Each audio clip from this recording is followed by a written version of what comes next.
There's a great episode of The Simpsons called Lisa's Substitute, and there's a sort of a subplot in that episode set in Bart Simpson's classroom, and Bart and the rest of his classmates are told by the teacher, Mrs. Crabapple, that they have to elect a class president.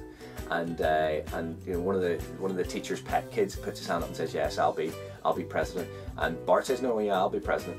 And so a presidential debate ensues between Bart and I think Martin is the other kid's name. And Martin is very serious and addresses the issues really well, and Bart just tells some really infantile jokes, but wins the support of the crowd. It's not unlike real politics, really. So Bart is so confident of his victory from this rousing reception that he doesn't even bother to vote.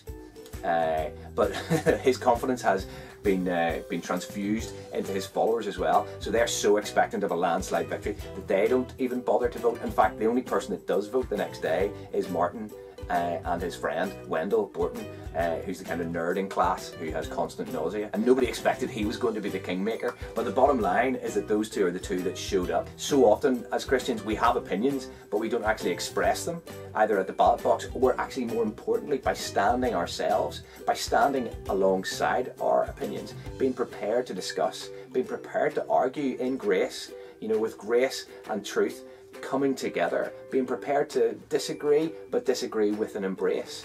But do that and stand by what we believe in the public square, rather than just shouting from a distance.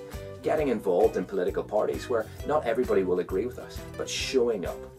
You know, my bath has never got cleaner by me standing outside it shouting at it, much as I would love that to happen. It's only ever got cleaner because I get into it and scrub it. And I know how many of you watching this video feel about politics. It does need a bit of a scrubbing, but it will not get cleaner by us standing outside the bath shouting at it. So please show up, get in the bath, and you know, it means your role model for life could be Bart Simpson, which, you know, surely is not a bad thing.